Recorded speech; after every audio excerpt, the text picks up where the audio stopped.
Guess what, Rosalie? My family's coming over and you're in charge of hosting them at this fancy restaurant. Can you handle that? Oh, and by the way, do you know how to manage money? You didn't save anything, did you? Rosalie was puzzled. What do you mean? What's mine is yours. So, this restaurant you own. It's mine too. Everything's free. That sounded crazy to Rosalie. Her husband Kyle seemed clueless, thinking he could just invite the family over and not pay. Something wasn't right. Plus, he didn't seem to get it. He was about to land himself in trouble. Kyle, we can't give everything away for free. But don't worry about the money. I know you don't have savings, and I knew you were inviting the family today. So, I already arranged for someone else to pay in advance. Stop lying. I never mentioned inviting the family, and none of them said anything about being billed. My husband insisted, gesturing toward our relatives. His parents, his brother, his wife, and a few others were chatting with a waitress nearby. He smirked and made fun of them while I struggled not to burst out laughing, my lips twitching. I've been getting ready for this day. I'll do my best to entertain them, just like you want, I replied, smiling to myself as I listened to him. Our in-laws approached. Hi, Rosalie. We're here to visit today. What a lovely place this is. Everyone seems to be having a great time, they said warmly, their demeanor a sharp contrast to my husband's. Mom, Dad, thanks for coming. Rosalie's happy you're here. Today's on me, my husband said casually, even though he planned to eat for free. He lied effortlessly, not just to his parents, but probably to his brother and other relatives too. He's lied before, but he's so confident he won't get caught because everyone sees him as the perfect son. Rosalie's really been excelling. She took over the restaurant from her late parents and has been running it impressively. It wasn't easy at first, but she turned things around. She's my pride and joy, he boasted to his parents, deliberately praising me, his pride and joy, to deceive them. But in reality, he barely sees me as more than a maid. As he spoke, my in-laws turned to me, nodding in approval. They've always recognized my efforts since the beginning of our marriage. Their kindness shone through their eyes. Meanwhile, my husband subtly changed his expression, silently warning me to keep quiet. Rosalie's been working hard, and Kyle's doing well too. Everything's going smoothly at Brown Trading, right? Your salary's been increasing, hasn't it? They asked. Yeah, that's correct. I'm respected at Brown Trading, and my boss has high hopes for me. I aim to lead my team through actions and results, and I'll keep up the good work, my husband replied confidently. That's our son, all right. Spending $155,000 like that isn't something just anyone can do, his parents remarked proudly, but my husband's expression darkened slightly at that moment. Today, we have 15 relatives dining with us, including my in-laws and brother-in-law's family. It's $11,000 per person, totaling $115,000. I calculated silently, knowing my husband was trying to get it all for free, unaware of the cost. When he realized it was pricier than he thought, he quickly regained composure to avoid exposing his lie. This one's on me, everyone. It's the least I can do. I just got my bonus, so no worries at all. Leave it to me, he declared, puffing up his chest as the in-laws chuckled softly. Checking the time, it was 6:00 p.m., so I guided my husband and in-laws to their reserved seats. The other relatives followed suit. Just as they were settling in, my husband shot me a creepy grin. An hour later, I approached their table in the banquet room. They were enjoying themselves, oblivious to the surroundings. Feel free to order more, everyone. It boosts restaurant sales, and Rosalie will be delighted, so go ahead, my husband encouraged, each word accompanied by a flurry of extra orders. With the banquet meals and additional orders, the bill had surpassed $20,000. Everyone assumed my husband, a corporate elite with a hefty income, was treating them. While some hesitated, my husband seemed to push them to order more. That's when I decided to set the record straight, loud enough for all to hear.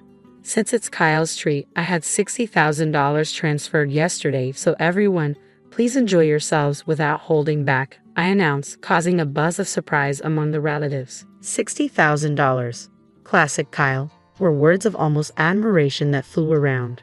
While the relatives reacted like this, my husband wore a bewildered look, clueless about what was going on.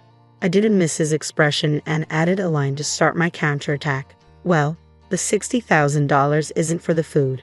It's for alimony, actually, I stated, causing puzzled looks among the buzzing relatives. Alimony, Kyle? What's this about alimony? One of them asked. No, I don't know about any alimony. Sometimes Rosalie jokes around, so please don't mind her. Come on, Rosalie, don't upset everyone with jokes like that. My husband tried to brush it off, but he was clearly the most troubled. His face was smiling, but his eyes told a different story. The way he looked at me was terrifying. But it wasn't done. Kyle, you're the one making uncomfortable jokes here. I think it's time the family knew that, right? I said firmly, handing him a piece of paper and a bank book. As he examined them closely, his face turned pale. The alimony is for cheating. Kyle has been unfaithful. He's not the person you all think he is. He can lie and deceive people without a second thought, I revealed. The atmosphere in the banquet room shifted abruptly.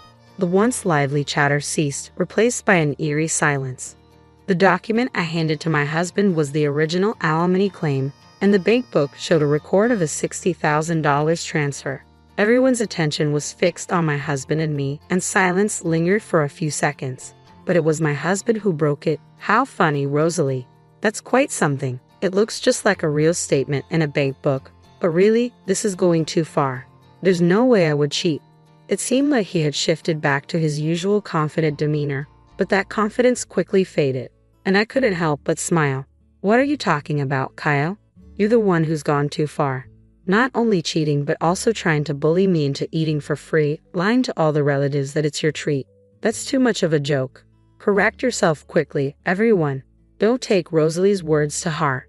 Without needing to say anything, the relatives seemed unable to believe it outright, and no one spoke up. I didn't react to my husband's words either, just watching his actions closely.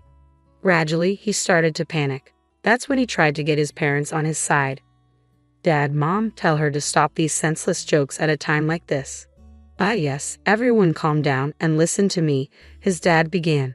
Rosalie isn't making any senseless jokes. She's just stating the facts. It's undeniable that Kyle has been unfaithful, and she's not threatening Rosie. He's trying to get today's meal for free too. What are you two even saying? Are you taking what Rosie said seriously? That's not funny at all, my husband protested, but his parents seemed convinced. The only thing that's not funny is this situation. We've come here knowing everything to confront you, I declared. Yes, I had already confessed everything to my in-laws, revealing how my husband uses his outward kindness to play the dutiful son while behind the scenes he's up to no good. Even as we waited for our reservation time, he tried to deceive his parents, but they saw through his lies. Enough. I would never deceive everyone. You're ruining the good mood we had, Rosalie. What are you going to do about this? My disclosure and having the in-laws on my side were completely unexpected for him. He visibly started to lose his composure, standing up and glaring at me intensely, as if he might lunge at me any moment.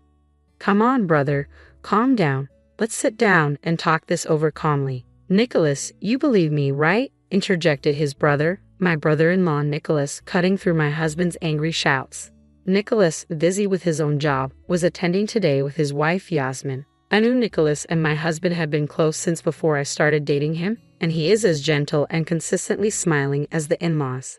However, Nicholas's next action would utterly defeat my husband. He pulled a thick envelope out of his bag and handed it to my husband, saying, You believe me, right, brother? How can I believe you when you've been cheating with my wife, Nicholas? You what? My husband's accusation hung heavy in the air as Nicholas handed over the envelope. Inside was a report on the infidelity investigation. It turns out my husband had been cheating with Nicholas's wife, Yasmin. Just before my father-in-law had said, We've come here knowing everything, and by we, he meant the brother-in-law's family too. And it turns out, I learned about my husband's infidelity thanks to Nicholas. Hesitantly, my husband checked the contents of the envelope, turning pale as a ghost. Inside were numerous photos of him cheating with Yasmin, pictures of them dining at a fancy restaurant, looking into each other's eyes. There were photos of them being cozy in a car and others of them embracing and kissing in front of a hotel. There's no way he could just say they were just going out. It was indeed a decisive moment, a hellish scene. Is this a joke? Unbelievable, Kyle did this, were the whispers I heard. The relatives around us were in turmoil, and the banquet hall buzzed in a whole different way. For my husband, it couldn't have gotten any worse. He was completely flustered now. No, wait. This investigation report is fake. The photos must be doctored because I haven't cheated with Yasmin. We didn't cheat, right? He pleaded, trying to enlist Yasmin's support in his last-ditch effort. Immediately after Yasmin, now the center of attention, bowed deeply to the floor in full prostration. "Everyone, I am terribly sorry. I have had an affair with Kyle." Yasmin's confession stunned the room. My husband in particular was visibly shaken. He hadn't anticipated Yasmin fully admitting to the affair. He had been insisting the alimony bill and the bank book were fake, only thinking of himself and taking me for granted. He couldn't have imagined this.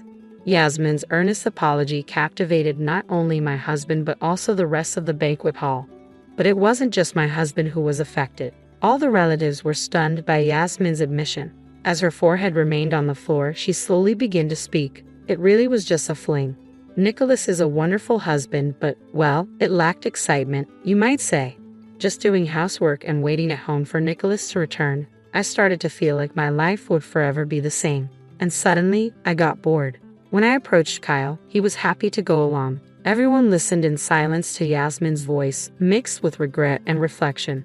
As she raised her head and revealed more truths, I tried to end it immediately, knowing it was wrong. But Kyle got serious about it. He threatened to expose everything if I tried to break it off. I know it sounds like an excuse now, but I am truly sorry. Yasmin's confession left the relatives staring in disbelief at such a lack of morals. Yasmin had initiated the affair, and though she was threatened, it's hard to completely sympathize with her. But she came here today to admit her mistakes and apologize, which is somewhat redeemable.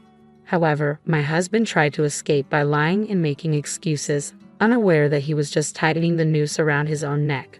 He really is a fool, brother. It's all useless. I, Rosalie, and our parents know everything. I'm going to demand alimony from you, and you're going to pay Nicholas. When did you realize? You didn't even do an investigation. You must have been sure, right? Yes, I heard it from someone I truly despise, you, brother.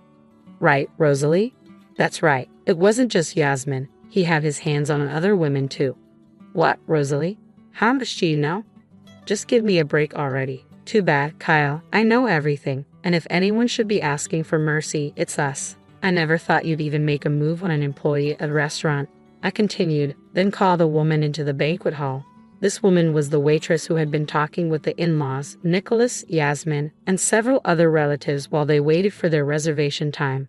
Turns out, while having an affair with Yasmin, my husband had also been making advances towards this waitress. She had also attended the same school with me back in our student days. Before even consulting Rosalie, who was the restaurant owner, she came to me. Kyle had threatened to destroy your family if you spilled the beans to Rosalie. You're really horrible. I've said it before, but we know everything, brother. All you can do now is admit your guilt and apologize, just like Yasmin did. Kyle, let me ask you something.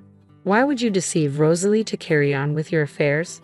From what we can see, Rosalie has been nothing but supportive. She's been managing the restaurant that she inherited from her parents and taking care of home as well. What does she ever do to you? Under the cold stares, my husband flinched at his father-in-law's question.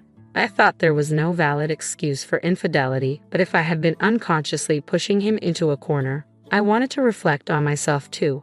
Awaiting his response, what he said next was shocking. I married Rosalie because I felt sorry for her. Before our marriage, she was struggling to turn the restaurant around with both parents gone. I was the only one she could rely on. I couldn't live without that feeling of superiority. And then what? Rosalie managed to turn it around. The restaurant became popular, and suddenly I found it boring. That's why I thought of dumping her, my husband said, smirking as if he had nothing to lose. Despite already knowing his true nature, a deep disgust welled up from within. It seemed he viewed everyone but himself as mere tools. The cold stares from the relatives quickly turned to pity. A feeling of superiority felt good, got bored, and decided to dump her. Kyle, do you realize what you're saying? You're successful in your big company because Rosalie supported you. Don't you have any gratitude? No, you're wrong. I succeeded because of my own skills. Besides, isn't it normal for a wife to support her husband? Does a mother serve a father expecting gratitude? No, right? Rosalie served me because she loved me. It's presumptuous to expect gratitude for that, my husband argued. Enough, Kyle. I find you repulsive. We are cutting ties with you, but we will watch you until you take responsibility. Be prepared. Fine, cut ties or whatever. I have a stable job. I can live on my own. In fact, it's a relief, right, Rosalie? You can enjoy life more without me around. I'll pay whatever alimony or anything else, so don't worry." My husband laughed, seemingly without a care. Looking at him, I thought again, he doesn't understand anything, knows nothing at all. "Really? You can pay alimony? Aren't you about to be sued by your company, Kyle? A lawsuit for damages isn't cheap, you know," I retorted. "What? The company's suing me? That's ridiculous. You were bragging today, weren't you, that you're respected at Brown Trading, that your boss has high expectations, that you lead your subordinates with actions and results. But it was all lies. In reality, you've been threatening your subordinates and embezzling company money." "What? I would never do something like that. I rose through the ranks on my own merit." "Don't talk nonsense when you know nothing," my husband protested. "What you don't know, Kyle, is that all the subordinates you threatened have come forward. The company has been aware of the issue for a while. But you don't have to believe me, I'm just stating facts. It'll be interesting to see how far you fall," I explained to him in a calm tone, trying to make him understand. And the color drained from his face. If he really had no idea, he could have laughed it off. But the truth is, he was misbehaving at work too, so denying it was impossible. Seeing the realization dawn on him, he quickly turned, pleading, "Rosalie, you're right. I knew nothing. I'd only said those things because I wanted to leave. Please continue to support me if we divorce now." I stopped him right there. "Don't say anything more. The relatives are about to tear you apart, Kyle. It's too late for anything now, and it doesn't matter whether you knew or didn't know. No one will help you, and you'll get your wish to live alone. Oh, and by the way, make sure you pay for today's bill. It was your treat, wasn't it?" The moment I said this, Kyle collapsed to his knees. No one reached out to help him. Today, after threatening me, deceiving the relatives to get a free meal, he finds himself unable to get off scot-free. Afterwards, I filed for divorce, and Kyle was sued by his company. Kyle ended up incurring a significant amount of debt. The reason Kyle had no savings despite dealing with Brown Trading was that he was footing the bill for entertainment expenses with the employees.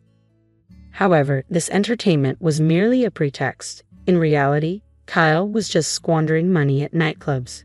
Given that Kyle, who had a high-paying job, had no savings, it's clear he had been recklessly spending his money. This was entirely Kyle's own doing, so he should have dealt with it himself. But instead, he asked for help from his in-laws and Nicholas's family. Of course, no one was willing to help. Kyle had defiantly claimed he could live on his own and even laughed off being disowned.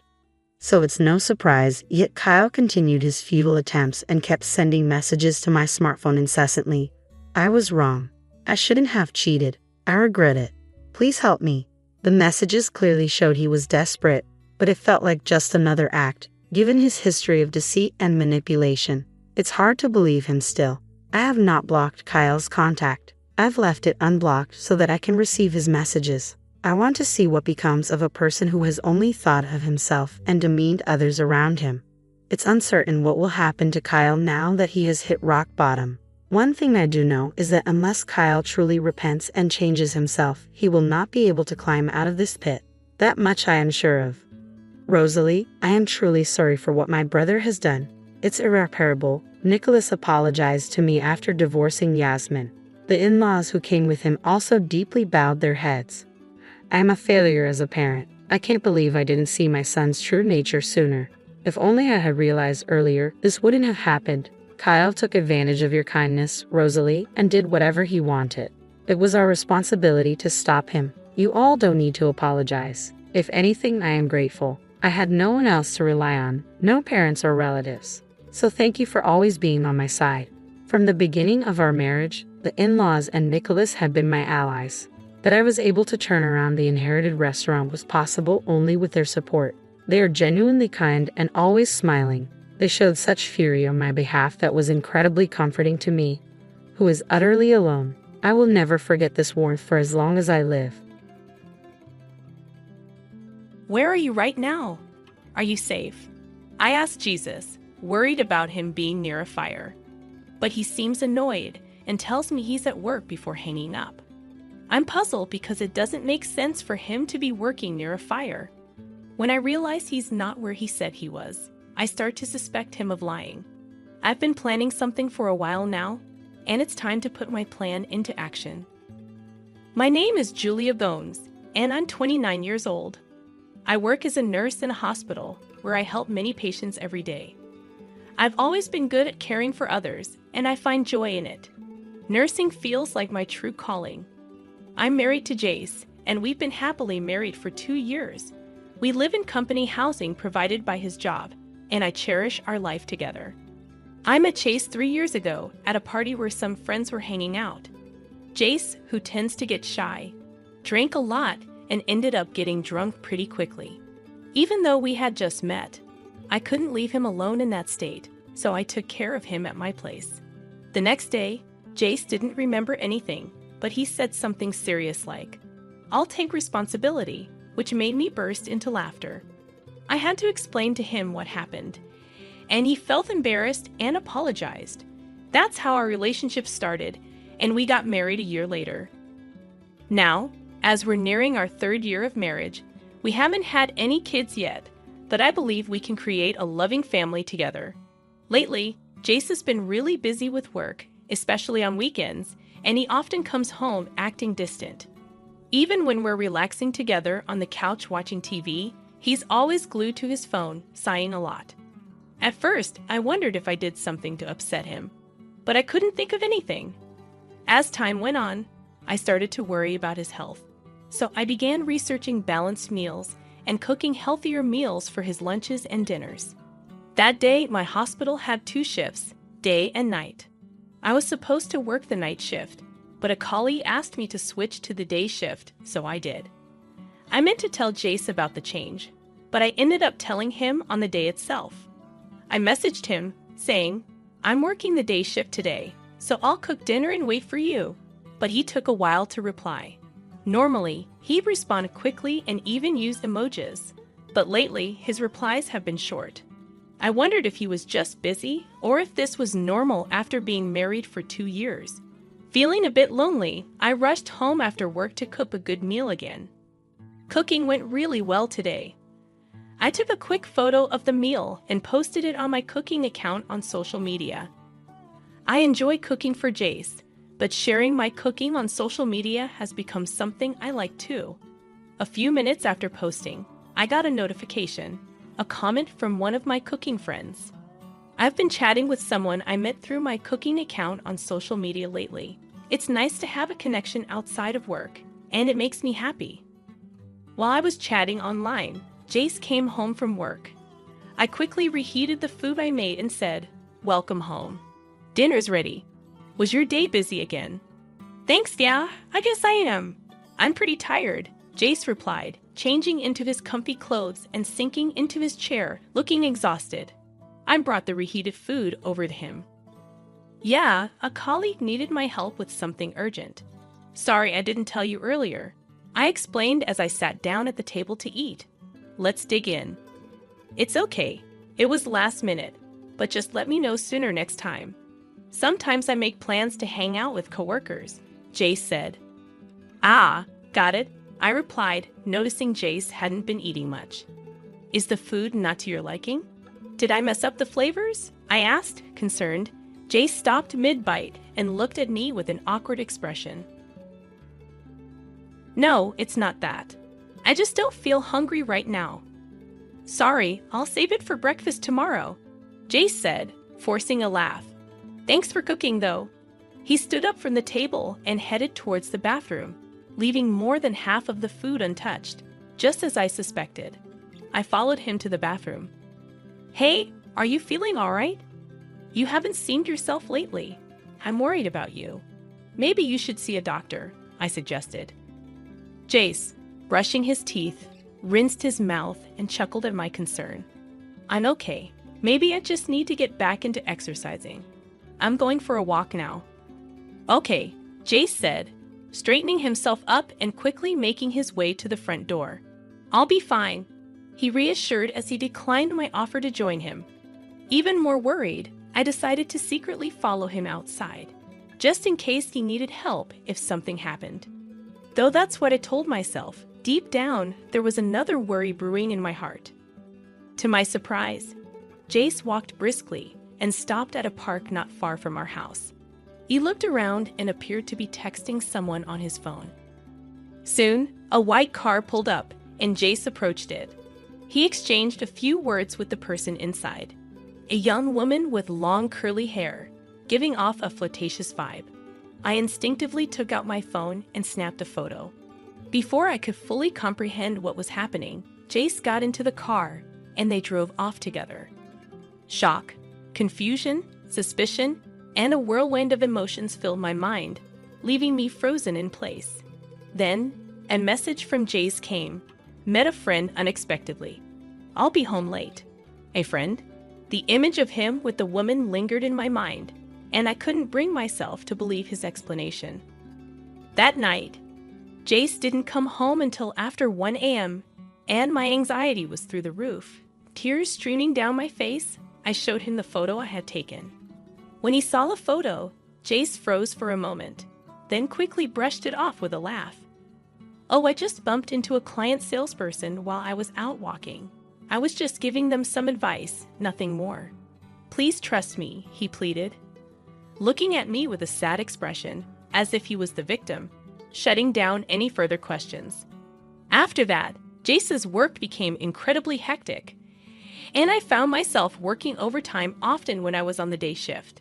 Despite our conflicting schedules, I tried to bring up the incident from before, but he always brushed it off with excuses like, I'm tired, I worked late yesterday, or I'm working on my day off today, really. During work, whenever I relaxed, thoughts of Jace and that woman being close would creep into my mind, making me feel uneasy. After finishing my night shift, the morning sun felt harsh on my tired eyes. I realized I hadn't been taking care of myself lately because of all the worry and anxiety. So, I decided to stop by a cake shop that opened early in the morning and bought myself a cake. With my mood slightly lifted, I left the store and took a different route home. There were many hotels in the area, and I often saw couples who seemed to be up to something. But maybe because it was early morning, the area was quiet.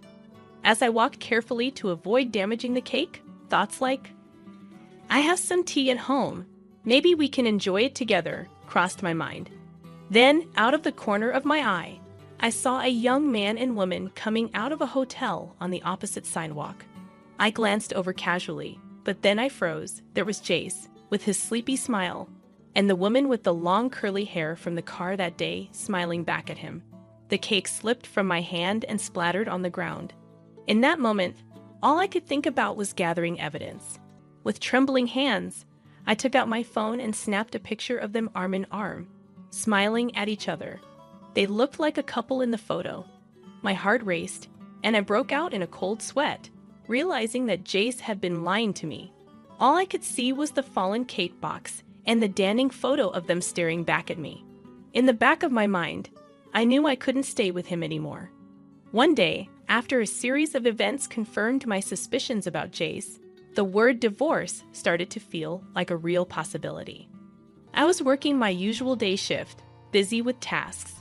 Suddenly, I heard sirens in the distance, signaling that fire trucks were passing through the neighborhood. It wasn't just one truck, but 2 or 3 in a row, which made me worry that there might be a fire nearby. After finishing a phone call and taking a moment to catch my breath, 2 colleagues returned from a patient's room, discussing how frightening it was. Good job. What's going on? I asked, sensing there might be trouble. They lowered their voices and told me there's a fire at Company A. A patient we passed in the hall mentioned it. Company A? A fire? Those words sent a shiver down my spine. Excusing myself from my colleagues and clutching my phone tightly, I hurried to a quiet spot. Company A, where the fire was reported, was where Jace worked. With a sense of dread, I called Jace. Like every morning, I had seen him off to work. Since the events that had unfolded, we hardly saw each other at home and rarely spoke. But I never missed saying goodbye to him in the morning. Please pick up, I whispered to myself, hoping Jace would answer. After several rings, I heard his voice on the other end, asking, Hello?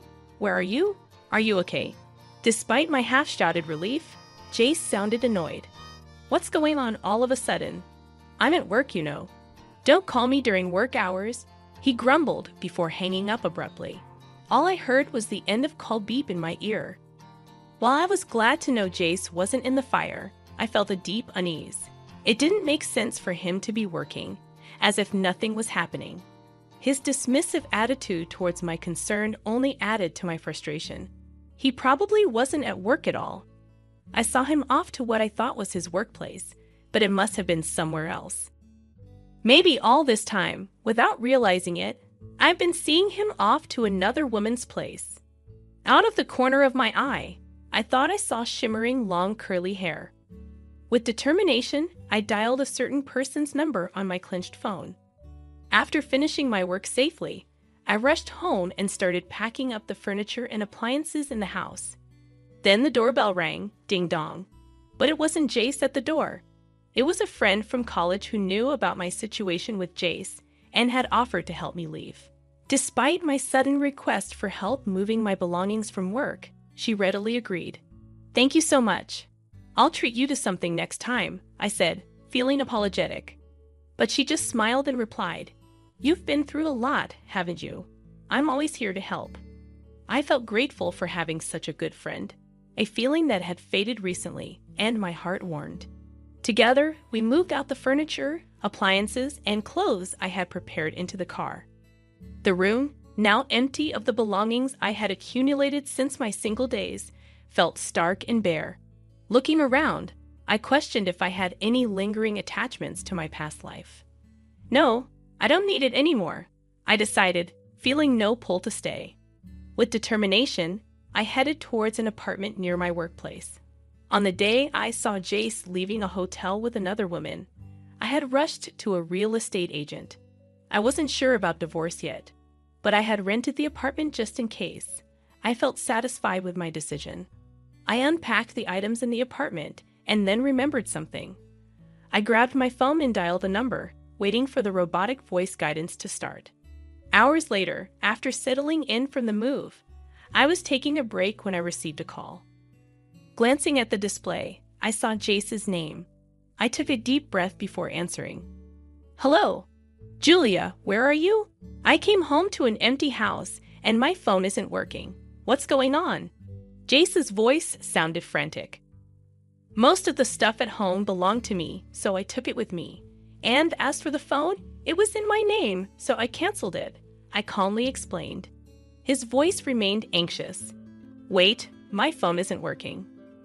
"Well, I can only use Line because I'm connected to Wi-Fi.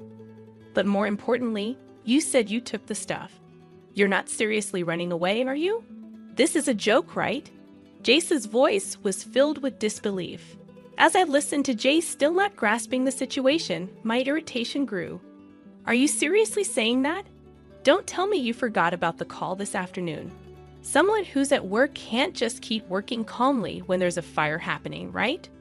Struggling to control my anger, I asked something I had wanted to know for a long time. "Where were you and who were you with instead of going to work?" There was a moment of silence from Jace. Then, reluctantly, he began to speak. "Look, the story about bumping into a female client while walking, it was a lie.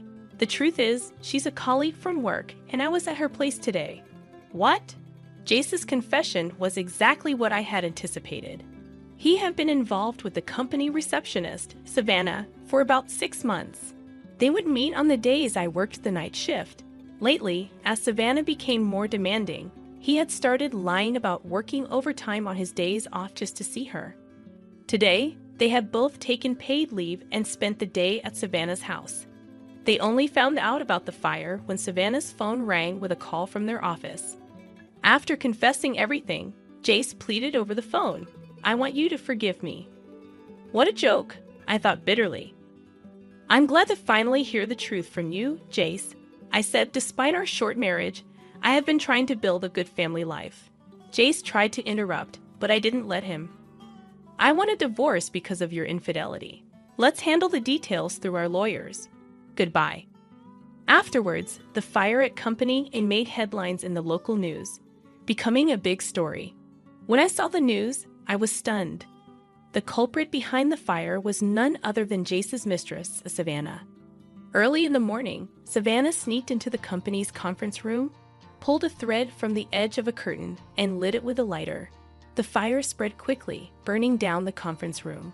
Thankfully, the building itself suffered only minor damage. Surveillance footage clearly showed Savannah as the perpetrator. As for her motive, Savannah claimed that the married man she was dating wouldn't divorce his wife, and even her threats of exposing their relationship had no effect. She believed she had to do something drastic. Honestly, I couldn't understand why anyone would commit a crime just to be with Jace. However, according to Savannah's colleagues, she often complained about feeling lonely. Perhaps she envied the married man who seemed to have it all, thinking that being with him would fill her own loneliness. Thinking about it, I realized that feeling lonely even when you're with someone else is far more painful. Since discussing divorce with Jace, we hadn't been in direct contact, but our lawyers were handling the proceedings. Meanwhile, I heard about what was happening at Jace's company. After the fire, Jace, who was unaware of what had happened, was shocked to learn the truth from the company's general affairs representative. Savannah was arrested immediately, and news of their relationship spread rapidly throughout the company. Unable to bear the gossip any longer, Jace resigned from his job.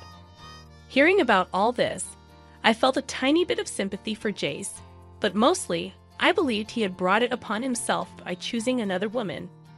With that in mind, I went through the divorce process without much emotion, and we successfully divorced.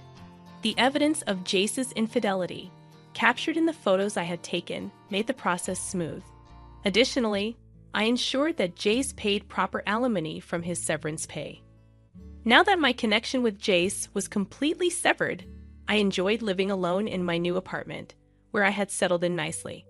Perhaps I had neglected myself by always prioritizing others.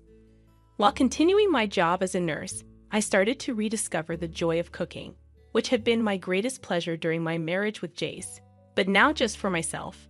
In the morning, I'd open the window of my apartment to let in the fresh air. Glancing outside, I saw a happy family of 3 walking together. Seeing them, I felt no regret at all. Instead, I felt excited thinking about my future. Just then, my phone buzzed. Returning to my room, I couldn't help but smile at the screen. I had hit it off with someone I met through a cooking account on social media, and we had become close quickly. We had planned to cook together that day, responding to the message saying, "I'll be there soon." I began preparing the meal we were going to cook. A big renovation project for taking care of older folks. It costs $30,000. But wait, what's happening? That's the house of my wife's parents, isn't it? A man on the phone claims to be married to my wife's estranged sister. The talk is all confusing, so it seems like my sister-in-law might be planning something. My name's Martha, and I'm 56 years old. I stay at home. My kids, a son and a daughter, are grown-ups now and don't live with us anymore. It's just me, my husband, and his parents living together. We all get along well, which is nice because I lost my own parents when I was young. My husband and I were supposed to live with his parents when we got married, but my mother-in-law, who had a tough time with her own mother-in-law, had the house changed so we could have our own space. Even though we share the house, we each have our own private area. That's probably why we get along so well. My husband still works during the day, so I spend a lot of time with my in-laws. One day, while my father-in-law was busy on the farm, I was getting lunch ready in the kitchen. I planned for us to eat outside together. Then we got a call from one of my father-in-law's friends on the farm, saying he fell and hurt himself. They rushed him to the family doctor in a truck. My mother-in-law and I left the food and hurried to the hospital. When we got to the hospital, they were rushing my father-in-law into emergency surgery. Despite seeming healthy, he was in his 80s, and recovering from a fracture would be tough at his age. The doctors warned us that he might need a wheelchair afterwards. But I was determined. As long as he's alive, that's what matters. I'll be there to support him, I said. We waited nervously while he was in surgery, hoping for the best. By the time my husband finished work and joined us, the surgery was over.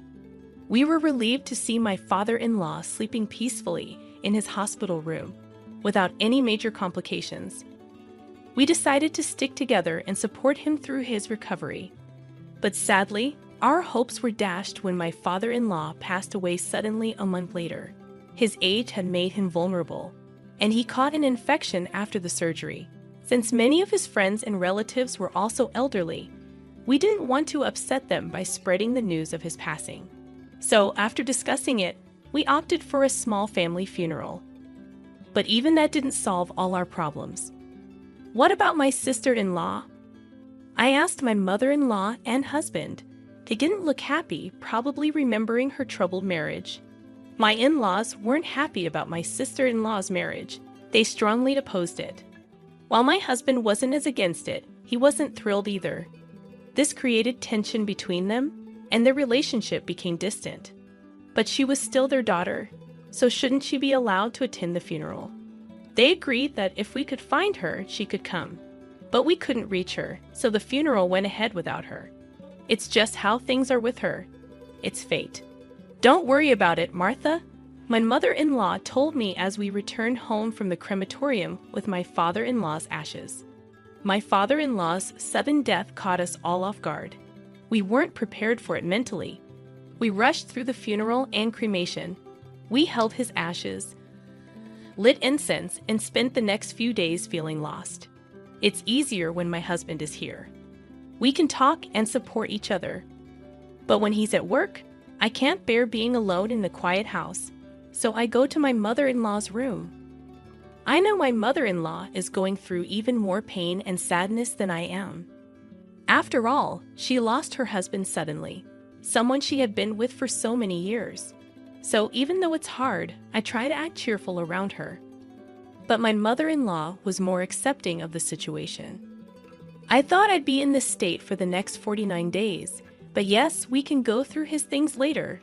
But you know, I'm already over 80, my mother-in-law said. You look so young for your age, mother-in-law, I replied. Not being sick often, she'd mentioned that the only time she was ever in the hospital was when she gave birth. Basically, she was telling us that she's healthy and we don't need to worry about her. You're so kind, Martha, but while I can still move around, I want to go through our things, including his, she said. I get it. It's important to keep those memories safe, like my father-in-law's belongings, I replied. Got it. Just tell me if you need any help, I offered. She asked me right away to help her reach things that were too high for her. As we looked at old photos of my father-in-law, my mother-in-law happily talked about their younger days, sharing stories about their trips and adventures. I listened closely, nodding along. The phone rang, breaking the quiet of the room. Since my mother-in-law doesn't use a smartphone, the landline is her main way of communicating. I wonder who's calling. Only a few people usually call, and they're all close friends who know what's been going on, I thought. It could be important. I'll get it, I said, realizing it would be easier for me to answer than for my mother-in-law, who had been mentioning how hard it was getting for her to move around. I quickly answered the phone by the entrance, and a man I didn't recognize greeted me politely. He said he was my sister-in-law's husband, but I'd never met him before, so I wasn't sure if he was really who he claimed to be. As I listened, I started to wonder if this was some kind of scam targeting older people. Then he said, I want to talk to you about the home renovation for caregiving, but my father-in-law had already passed away. Why was he bringing up caregiving renovations now? Did he get the wrong house? No, my mother-in-law didn't need that level of care. Excuse me, but are you sure you have the right house? I asked cautiously. The man claiming to be my sister-in-law's husband mentioned her maiden name, which matched my husband's family. So there was no mistake that this was their family home. Plus, the name matched my sister-in-law's. It's true that the woman you mentioned is my husband's sister. Thank you for believing me. With all the trouble our marriage has caused, I was worried I had made a bad impression again, the man said. I wasn't sure why my in-laws were so against my sister-in-law's marriage, but I didn't get a bad impression from this man at all. In fact, he seemed very humble and sincere. My brother-in-law explained that he heard the caregiving renovation would cost around $30,000. He felt bad for any trouble he may have caused and wanted to make up for it. He planned to pay the $30,000, but couldn't get the money ready by the deadline. He called to ask if we could possibly wait and extend the payment deadline. It's awkward to let him explain everything before saying this, but since he spoke with such passion, I failed to convey the truth. I thought to myself, thanks for being polite. Now, about the extension, just hold on a sec, I said, then turned to my mother-in-law. When did you find out about the changes to caregiving? I asked her. My father-in-law was really healthy and was working on the farm until recently, she said. So you didn't need any caregiving help at all? I double-checked. No, not at all. Wait, are you talking about the past? She realized. Yes, my father-in-law died. We buried him and cremated him recently, I told him. I understand. Well, I could imagine him getting flustered on the phone. He must be confused because of what his wife told him and what actually happened. I had planned to stay like this until the 49th day, but yes, we can go through his things later. But you know, mother-in-law, I'm already over 80. You seem much younger than 80, mother-in-law. She rarely got sick. She'd mentioned that the only time she went to the hospital was to give birth. Basically, she was saying she's healthy and we don't need to worry about her. You're thoughtful, Martha, but as long as I can still move around, I want to organize my stuff, and his too. I get it. I don't want anyone else going through my father-in-law's things and memories either. Got it. Just tell me if you need a hand, I said.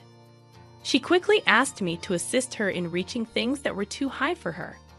While we were sorting through old photos of my father-in-law, my mother-in-law joyfully recalled memories of their younger years, recounting tales of their travels and adventures.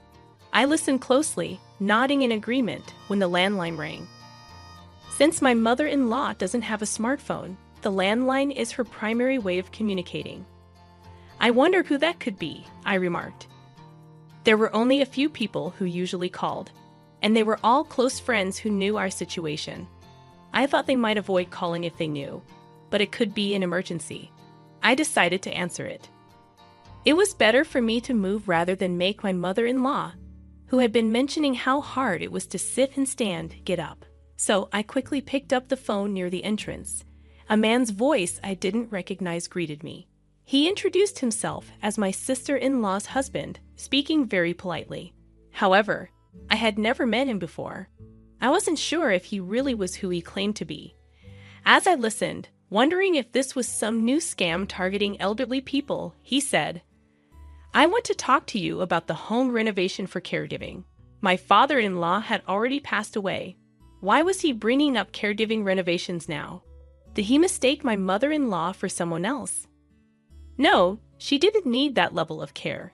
Excuse me, but are you sure you have the right house? I asked. This is my wife's family home, right? The man claiming to be my sister-in-law's husband mentioned her maiden name. It did match my husband's family, and there was no doubt this was their home. Plus, the name matched my sister-in-law's. It's true that the woman you mentioned is my husband's sister. Thank goodness. Thank you for believing me. With all the trouble our marriage has caused, I was worried I had made a bad impression again. I don't understand why my in-laws were so against my sister-in-law's marriage, but I don't feel any negativity towards this man. In fact, he seems really humble and sincere.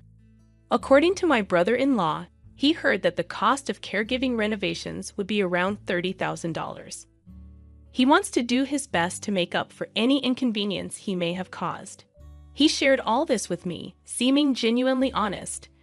I asked him how the story about my father-in-law needing care came up. He brought it up a few years back. At first, he seemed to be sending a fixed amount every month to help with caregiving expenses. But it was clear that neither my father-in-law nor mother-in-law had heard anything about it. If they had known, my mother-in-law would have invited him to the funeral, he explained. Her mother was thankful and said it helped, so I thought maybe I was slowly being forgiven. But if she was forgiving you, wouldn't she have talked to you about it? I questioned. That's right. What's more, the amount of money he sent each year kept going up. He was sending more money every month, thinking we had requested extra help. But we didn't remember asking for anything like that. So none of that money actually reached you? I asked. When I confirmed, I could imagine him getting really upset. It was difficult for me to share this information as well.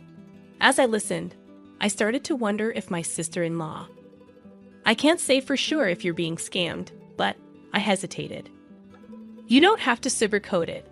I am being scammed, right? He interrupted. I couldn't outright confirm or deny it, so I stayed silent. He probably took my silence as confirmation. What should I do? He asked. Even though it wasn't really my place to answer, assuming he was indeed being scammed, I couldn't just leave my sister-in-law, my husband's sister, alone, despite our strained relationship. I told him we'd talk about it and get back to him later, and that was the end of the call. When I went back to my mother-in-law, she remarked, "That was a long call. Was it a persistent salesperson? You should just hang up on those." "No, it was a man claiming to be my sister-in-law's husband," I replied. I then told my mother-in-law about the conversation. She was shaking with anger as she listened, and her fury only intensified afterward. What kind of person is she, using her father as an excuse to ask her husband for money? She exclaimed. It seemed that my sister-in-law had a history of being irresponsible with money, buying expensive things she couldn't afford with her allowance or earnings from part-time jobs. Her behavior seemed very suspicious. When she wanted to marry, her partner was a man with a significantly high income and a lot of pre-existing wealth, which made her parents strongly against the marriage. Their opposition wasn't for my sister-in-law's sake, but because of her partner. Afterward, we decided to wait at the house of the person responsible, along with her husband, for her to come back home. I couldn't recall the last time I saw my sister-in-law. When she decided to date her then boyfriend with marriage in mind, she introduced him to her parents and brother. There was some uproar about her marriage, but since I wasn't yet part of the family, I didn't attend. So this would be my first meeting with my sister-in-law's husband. From what I gathered over the phone, he seemed sincere and pleasant. I had heard he earned well, but he didn't seem to live extravagantly. It seemed he was trying to live modestly. However, if one of the reasons for this was my sister-in-law's deception, it must be a mix of complicated emotions, meeting my sister-in-law again after many years. My sister-in-law, who never expected her mother to be at her home, was so surprised that her eyes widened as she stood frozen.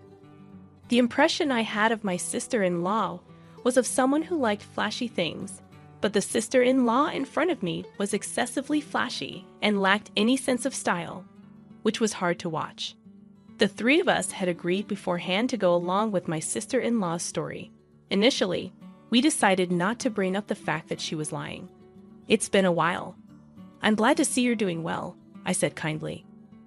When my sister-in-law was suddenly spoken to with kindness, she stammered in response to her mother. She probably thought her lies had been found out and that she was going to be scolded, but she seemed confused by the unexpected kindness. I wanted to see your face after all this time. Have you been doing well? Her mother continued. We didn't tell her the truth about her father's passing and kept up the pretense that he was still alive. I also apologized for not staying in touch and gave a suitable greeting. My sister-in-law humbly said she was glad her mother seemed well and that she had been worried about her. However, she didn't mention her father. It would be awful if the conversation turned to him, and the topic of caregiving expenses slipped out of my husband's mouth. It seemed my husband and she had met before, but it seemed her lies hadn't been exposed. She probably thought she could get away with it and not get caught. Your mom looks happy. It seems you two are getting along well as a couple, my mother-in-law said happily. She hoped my sister-in-law would have a change of heart and start repaying her husband bit by bit. The idea was to shower her with praise in hopes of encouraging her to change her behavior. Somehow, my sister-in-law got carried away and told my mother-in-law that she would support her if she ever needed caregiving, even saying not to worry about money. It's surprising she could say such things in front of her husband, who had been supporting her out of goodwill, I thought. We expressed our gratitude and left that day. My sister-in-law was acting strange, asking for a lot of money. We suspected she was using it for herself. We didn't know where all the $30,000 went, so we hired a private investigator to check her money situation. The money meant for taking care of someone each month was actually being used by her for herself. But it turned out she was also spending a lot of money on a guy she really liked at a club, trying to make him the best. She was spending too much, buying expensive things and getting into debt she couldn't pay back. The guy she liked owed a lot of money to, around $30,000. When my sister-in-law's husband found out, he got really mad. He decided he couldn't ignore it anymore. He made plans while she was away with the guy she liked, not knowing anything about what was going on. My sister-in-law came back home after a few days and found that her house was totally empty. There wasn't any furniture or anything belonging to her left. She started to panic and tried to call her husband, but he didn't pick up. So she called me instead. At first, she was really upset, but when I mentioned her trip with the guy she liked, she suddenly became quiet. She didn't ask how I knew about it because then she would have to admit what she did. Now it was my turn to tell her everything without giving her a chance to argue back. I can't believe you thought you could get away with this and took advantage of everyone. You betrayed your mother, your husband, and now it's hard to see anyone wanting to help you. I told her firmly. I also mentioned that the excuse she used about her father-in-law wasn't valid anymore because he had passed away. I understood she didn't know about his death, but it was still wrong to use her father's situation to ask for money. I let her know that her ex-husband also found out the truth, and feeling abandoned, she screamed like a mad person over the phone. Her ex-husband didn't want to talk to her, and to avoid troubling my elderly mother-in-law any further, I offered to be the middle person between them and my sister-in-law. She kept causing a scene over the phone. It was kind of sad to see her like this, not even realizing her father had passed away and still using him as an excuse. She might feel sorry for it later, but it's too late now. I gave her one final message. Your ex-husband plans to ask for all the money back that you gave to the guy at the club. You'll have to find a way to pay off the $30,000 debt on your own. Later, she got legal documents from a lawyer. She wanted to talk to her husband about it, but he refused. He was really angry and didn't want anything to do with his ex-wife, even for legal stuff. Without any agreement, my sister-in-law had to live on a tight budget and work hard. She couldn't afford to spend money at the club anymore, and the guy she liked stopped paying attention to her, leaving her with just the big debt she owed. Sometimes scary debt collectors would come around. My sister-in-law was naturally scared, always worrying about the lawyer's letters and the debt collectors showing up. As for the rest of us, we went back to our normal lives. It took a while to go through my father-in-law's things, but we decided to move on as a family, including his part. Recently, my mother-in-law has been getting weaker, and I think she might need care soon. Since we couldn't help my father-in-law, my husband, and I agreed to do our